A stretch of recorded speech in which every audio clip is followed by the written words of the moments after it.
Bonjour et bienvenue sur le site dalform.com dans la formation OS 10 Client El Capitan, dans le module Système de fichiers et dans le chapitre FileVault. Dans cette vidéo, je vais vous présenter ce qu'est FileVault, comment le mettre en place, l'incidence d'avoir mis en place FileVault sur la séquence de démarrage. Je vais vous présenter également la clé de secours et enfin comment on supprime cette fonctionnalité. Alors FileVault, qu'est-ce que c'est? En fait, FileVault sur OS 10 El Capitan est présent en version 2. La différence entre la version 1 et la version 2, c'est qu'en fait, FileVault sur El Capitan permet de chiffrer l'intégralité du disque, alors que FileVault 1, historiquement, permettait de chiffrer uniquement un dossier de départ. Donc FileVault 2, lui, retenez que sur El Capitan, ça va chiffrer tout votre disque. Le chiffrement qu'on utilise, voilà, c'est un peu technique, mais c'est du XTS AES 128, donc c'est un chiffrement assez robuste. Et une fois qu'on a chiffré notre disque, il apparaît dans l'utilitaire de disque comme journalisé et chiffré. On vérifiera cette information. Alors voilà, comment on accède déjà à FileVault? Eh bien, il faut se rendre dans les préférences système, dans le menu sécurité et confidentialité, et enfin FileVault. Donc on va commencer par faire ceci. Donc on va dans les préférences système, dans sécurité et confidentialité. Donc vous voyez d'ailleurs la petite maison avec en fait un verrou, c'est FileVault. Et enfin FileVault. Par défaut, FileVault nous indique qu'il est désactivé. FileVault est désactivé pour le disque Macintosh HD. Donc ça reprend bien ce que je vous disais, c'est-à-dire ça va chiffrer l'intégralité du disque.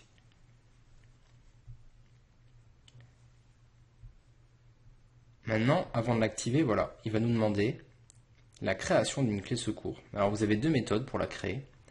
Soit, en fait, à l'aide du compte iCloud, qui vous permettra de réinitialiser votre mot de passe si vous l'avez oublié, ou alors de créer une clé de secours et de ne pas utiliser mon compte iCloud, c'est-à-dire qu'en fait la clé de secours là, elle est transparente, tandis que si vous n'utilisez pas de compte iCloud, en fait, elle va être affichée. Alors on va voir comment ça se passe. Déjà, il faut savoir pour chiffrer un disque, c'est pas étonnant, mais il faut être administrateur de votre machine. Donc on déverrouille, là, vous avez l'habitude maintenant. Et on va tout simplement activer FileVault. Il y a un onglet avancé, mais ça c'est la même chose que nous avons déjà vu, c'est juste par rapport à l'écran de verrouillage et à des options en tant qu'administrateur. Donc on active FileVault. Et là, on tombe sur cette fenêtre. Donc, on va la lire attentivement. Votre compte iCloud, donc le mien, peut servir à déverrouiller votre disque et à réinitialiser votre mot de passe si vous l'oubliez. Donc, alors moi, ce que je vous conseille, à la limite, c'est si vous avez vraiment lié votre Apple ID à votre session, faites-le. Moi, je vais faire le deuxième cas pour vous montrer en fait ce qu'il se passe. Donc, je ne vais pas utiliser mon compte iCloud et je vais créer une clé de secours. Je vais faire continuer. Et là, voilà, j'ai une clé de secours. Alors, qu'est-ce qui a marqué? La clé de secours est un code qui peut servir à déverrouiller le disque si vous oubliez votre mot de passe. En fait, typiquement, c'est le mot de passe de ma session. Si je l'oublie, je ne pourrai plus déverrouiller mon disque. On verra ça dans le moment où je vais parler de la séquence d'amorçage. Donc, il nous dit bien, copiez ce code et conservez-le en lieu sûr. Si vous oubliez votre mot de passe et perdez la clé de secours, toutes les données de votre disque seront perdues. Alors c'est très important en fait, tout simplement, parce que si on perd notre mot de passe de session et notre clé de secours, là on risque d'avoir des problèmes parce qu'on aura chiffré notre disque et il ne sera pas possible à déchiffrer. Donc, voilà, c'est une méthode quand même qui n'est pas anodine. Voilà, c'est pratique, mais ça comporte quand même un certain nombre de risques. Mais voilà, ça permet d'avoir un Mac beaucoup plus dur à déchiffrer. Donc ce que je vous conseille de faire, si vous faites comme ça, vous faites une capture d'écran et vous l'envoyez par mail. Bon, moi je connais bien mon mot de passe, j'ai pas de problème, mais voilà, il faut le faire. Donc là voilà, ma capture d'écran apparaît là. Une fois que vous avez pris toutes vos précautions, si vraiment vous avez peur, ce que je peux faire d'ailleurs, je vais même vous montrer, on peut faire un snapshot. On a déjà vu comment on gère les snapshots. eh bien, je vais prendre un snapshot et je vais l'appeler avant chiffrement file vault. Comme ça, je prends encore moins de risques. Je prends mon snapshot, voilà, et je vais pouvoir fermer cette interface. Donc j'appuie sur continuer. Et là voilà, alors là c'est une étape très importante. Donc au niveau de la configuration, voilà, les utilisateurs existants. Donc en fait, ça va être toutes les personnes qui ont une session déjà créée sur ce Mac vont devoir, par l'administrateur et par eux-mêmes, être autorisés à déchiffrer le disque. Si, par exemple, on va dire je suis Alform standard et l'administrateur quelqu'un d'autre. Si je n'ai pas activé cette option au démarrage du Mac, en fait uniquement les sessions qui ont été activées pour déchiffrer le disque pour FileVault vont pouvoir déverrouiller l'ordinateur. C'est-à-dire que si on n'a pas coché cette petite case, ben, l'utilisateur sera bloqué. Donc, et ça vaut aussi en entreprise. Moi, par exemple, en entreprise, on me faisait rajouter des utilisateurs après avoir chiffré. Donc, il y a une étape par les gens, par exemple, qui distribuent les postes de travail. Il faut faire une procédure pour dire, ben voilà, comme le disque est chiffré, il faut aller avec un compte administrateur dans le paramètre, dans préférences système, sécurité, confidentialité, FileVault, et activer les nouveaux utilisateurs. Ça, c'est très très important. Il faut savoir en plus que là, quand on active l'utilisateur, ce n'est pas le mot de passe administrateur qui est demandé, mais le mot de passe de la session. Donc si des personnes, voilà, si vous partagez le Mac avec plusieurs dans l'entreprise ou même à la maison, il faut que ce soit les personnes, ou alors si vous connaissez leur mot de passe, voilà, mais il faut vraiment que la personne entre son mot de passe, ou alors il faut lui demander et que vous le rentrez à sa place. On active l'utilisateur, et là voilà, il me faut le mot de passe de la personne. Donc là en plus je l'avais modifié, ah oui je l'avais remodifié dans les cours, voilà. Et enfin pour les contrôles parentaux, voilà. Donc là j'ai 3 checks verts.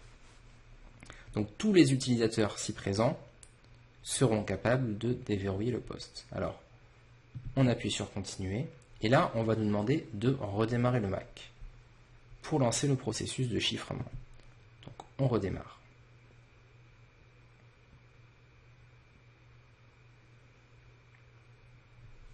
Voilà. Après, on va arriver, en fait, il va redéverrouiller notre session, et après, on va arriver à cette interface-là, pour suivre justement le processus de chiffrement. Notre Mac redémarre, et déjà, ah, c'est bizarre, on a un écran de verrouillage.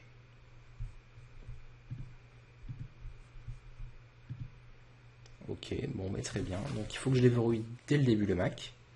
On voit le message que j'avais créé au préalable dans une vidéo précédente. Donc voilà, c'est déjà une des premières incidences sur le démarrage de l'ordinateur. Il faut déverrouiller le Mac.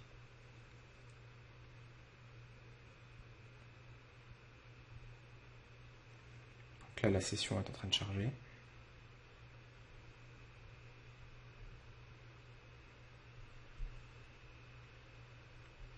Et après, le but, ça va être de voir où en est la progression du chiffrement.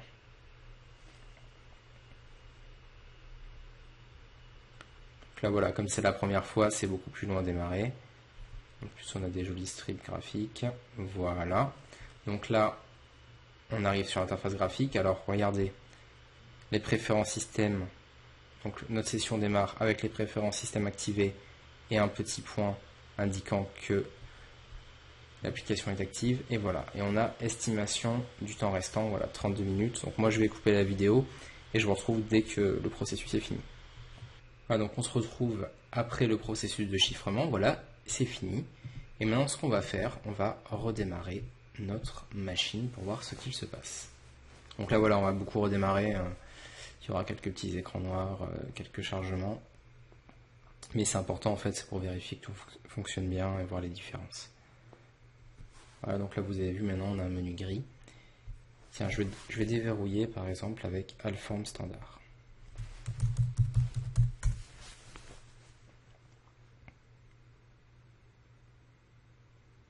Voilà, c'est en train de déverrouiller l'ordinateur.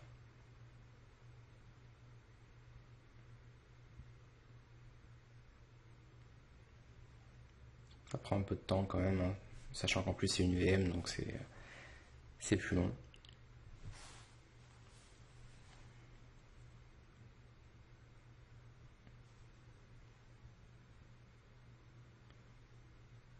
Voilà, on est bientôt au bout du chargement. Voilà, ça arrive. Donc désolé pour le petit bug graphique, hein, c'est la VM. Et voilà. Donc là déjà, vous pouvez constater quelque chose, on va y venir dans le PowerPoint. On a fini le chiffrement, on va quand même le vérifier et on va reparler du démarrage. Donc là, si je vais dans les préférences système, dans sécurité confidentialité, dans FileVault, une clé de secours a été définie, qu'on a pris en capture d'écran, et FileVault est activé pour le disque.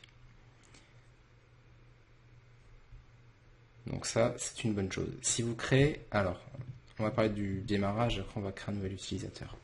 Donc, la nouvelle fenêtre d'authentification, elle apparaît, c'est celle-là, elle est grise maintenant, et c'est dès qu'on allume le Mac. Une fois déverrouillé, le système démarre. Et surtout, je ne sais pas si vous avez vu, mais la session de l'utilisateur qui a déverrouillé le Mac démarrera automatiquement. Quand je me suis logué sur Alform Standard, c'était pas pour rien, c'est pour en fait vous montrer que je suis directement arrivé sur la session de Alform Standard. Maintenant, je vais faire quelque chose, je vais fermer la session. Donc là, qu'est-ce qui devrait se passer? Eh bien rien, tout simplement, en fait, je vais arriver sur l'écran d'accueil parce que comme cet utilisateur est autorisé à déverrouiller le Mac, je peux permuter l'utilisateur. Et je vais faire quelque chose. Donc voilà, j'arrive sur ma session administrateur. Je vais dans les préférences système. On va même reconfirmer une fois de plus que le disque est chiffré. On est d'accord. Et je vais dans l'utilisateur et groupe. Je déverrouille et je vais créer un nouvel utilisateur. On va l'appeler nouvel utilisateur. Je sais, c'est très original. Et je crée l'utilisateur. Voilà. Il est de même type en fait que Alform Standard. Il y a la même icône d'ailleurs. On va regarder quelque chose. On va déverrouiller. Donc là, voilà, on voit qu'on n'a rien. On peut désactiver FileVault si on a envie, mais on le fera tout à l'heure. Mais écoutez, il n'y a pas de menu qui apparaît parce que j'ai créé un nouvel utilisateur. On peut voir dans les options, on n'a rien. Options avancées. Alors voilà, qu'est-ce qui va se passer? Est-ce qu'on va pouvoir, avec ce nouvel utilisateur, tout simplement déverrouiller le disque? Ce que je vous propose, c'est qu'on redémarre. Et on va regarder.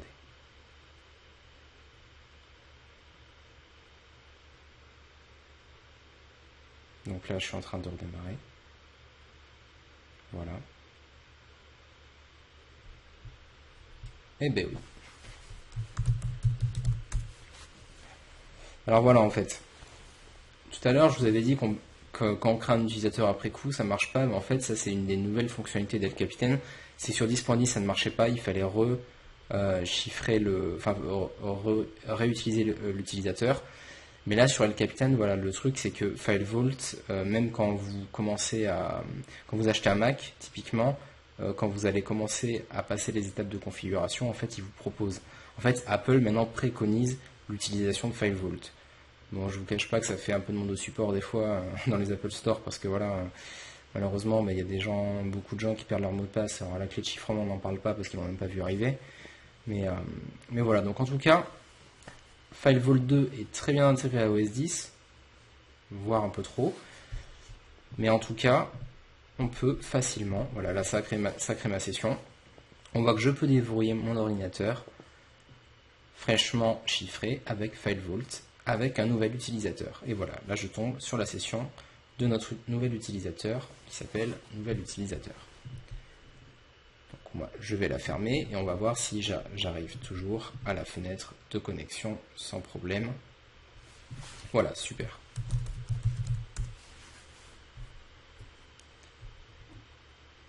Maintenant voilà, la clé de secours, comment ça se passe? Mais en fait, la clé de secours, ça va être le dernier recours si l'utilisateur a perdu son mot de passe. Elle est demandée au bout de 3 tentatives, donc 3 mauvaises tentatives de mot de passe. La clé, il faut qu'elle soit entrée pour déverrouiller le disque, et ça va nous permettre de réinitialiser le mot de passe de la session utilisateur. Alors ce que je vais faire, moi je l'ai pas noté la clé, bon elle est là, je pourrais la noter sur un bout de papier et la rentrer, mais comme vous avez les screens ça va aller, mais je vais quand même vous montrer ce qui se passe quand on fait une mauvaise tentative de mot de passe. Donc je redémarre une fois de plus, ça je vous l'avais dit, hein, dans cette vidéo, on va faire que redémarrer la VM. Voilà, on arrive, et là, tiens, je vais mettre sur Alform standard, un mauvais mot de passe, 2 mauvais mots de passe, 3 mauvais mots de passe, et voilà. Si vous oubliez votre mot de passe, vous pouvez le réinitialiser à l'aide de votre clé de secours.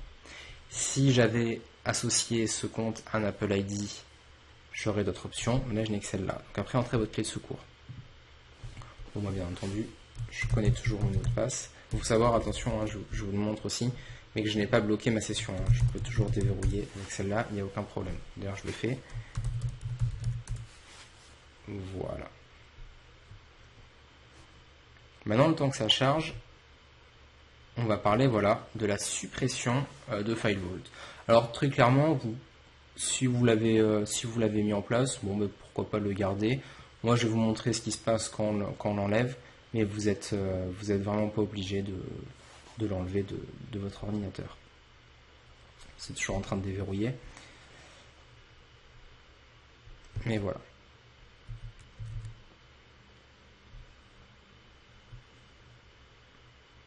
En plus, ce que je vais faire, je me log avec cette session, mais je vais plutôt prendre un compte utilisateur. Mais d'ailleurs, je vais vous montrer quelque chose que je vous ai jamais montré.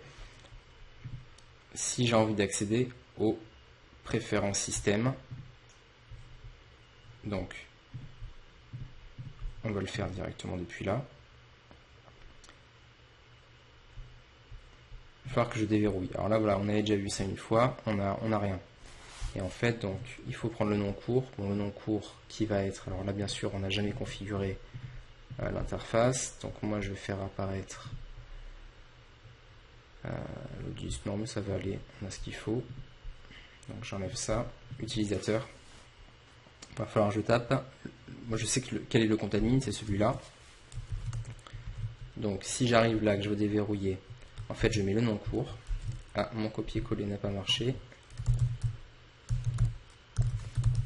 Peut-être c'est plutôt une mesure de protection. Et le mot de passe. Voilà. Et là, je suis connecté en fait en tant que administrateur. Et maintenant, voilà, je vais cliquer sur la seule option qui est disponible au final, désactiver FileVault. Et là, il me dit, voilà, voulez-vous vraiment désactiver FileVault? Si oui, ben, il va redémarrer une fois de plus. Ah, je ne vous ai pas menti comme quand je vous ai dit qu'on allait redémarrer souvent. Et désactiver le chiffrement. Et bien, c'est ce qu'on va faire.